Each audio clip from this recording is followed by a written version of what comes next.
Quelques-uns d'entre nous, frères et sœurs, bien-aimés en Christ, de ceux qui se donnent entièrement entre les mains de Dieu, ont souvent des expériences étranges de contradictions apparentes.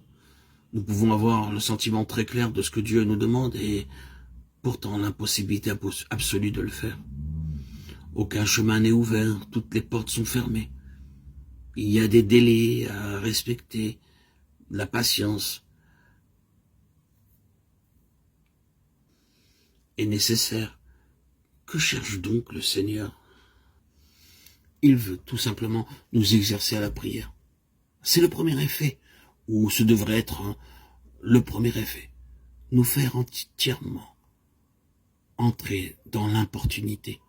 Nous ne pouvons pas abandonner. Nous pouvons essayer de tout abandonner au Seigneur, mais nous voyons revenir à notre intercession encore et le Seigneur ne nous permet pas de rester indifférent. Oui, il désire une connaissance et une intelligence plus grande de notre part.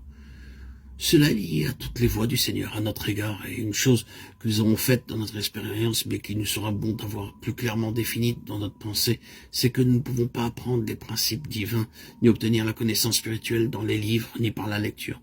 Nous ne pouvons les connaître que par l'information intérieure. Il faut premièrement la conception d'une chose intérieure, il doit y avoir l'information en nous, et ensuite le travail intérieur qui conduit à la naissance. C'est l'opération de la vie. Nous ne saurions apprendre des principes divins et spirituels dans des manuels, ni même la Bible. Nous ne pouvons apprendre ce que contient la Bible que par une expérience vivante. La Bible n'est pas un gramophone, elle est un microphone. Quelle est la différence? Un gramophone exprime ce qui est renfermé en lui-même. Un microphone transmet quelque chose de l'au-delà.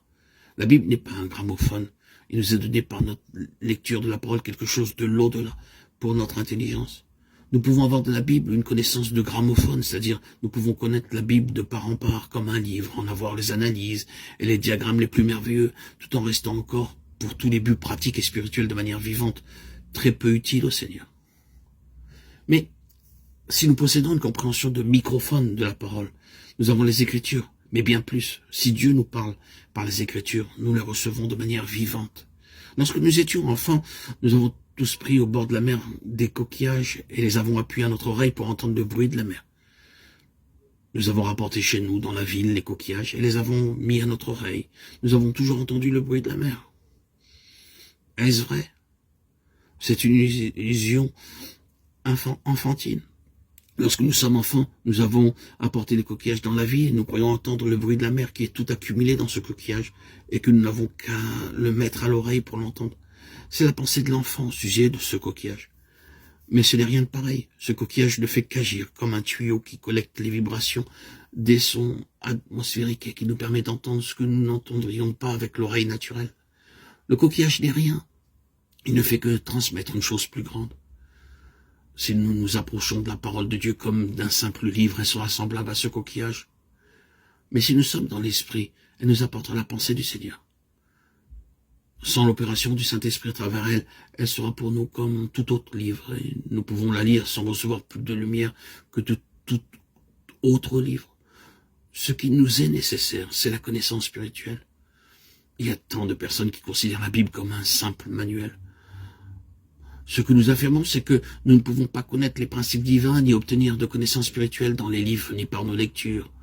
Nous ne pouvons connaître les choses de Dieu que dans la ligne de la vie, de l'expérience, par un caractère vivant formé en nous, par une vie qui se développe en nous et cause en nous un travail par lequel elle s'accomplit. C'est ainsi que nous arrivons à la connaissance spirituelle. Elle nous est donnée dans la prière importune et c'est la raison pour laquelle Dieu demande et rend nécessaire la prière importune.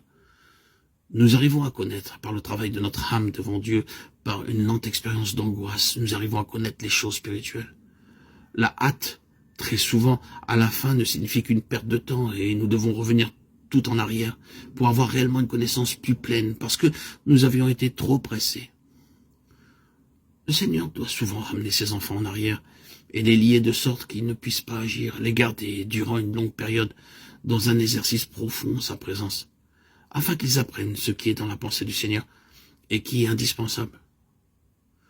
Mais que nous possédions la pensée du Seigneur avant d'agir ou que nous devions revenir en arrière, le Seigneur n'a qu'une chose en vue, c'est que nous la connaissions. Ainsi, les délais du Seigneur sont les moments où le Seigneur nous exerce à la prière importune pour arriver à la connaissance spirituelle.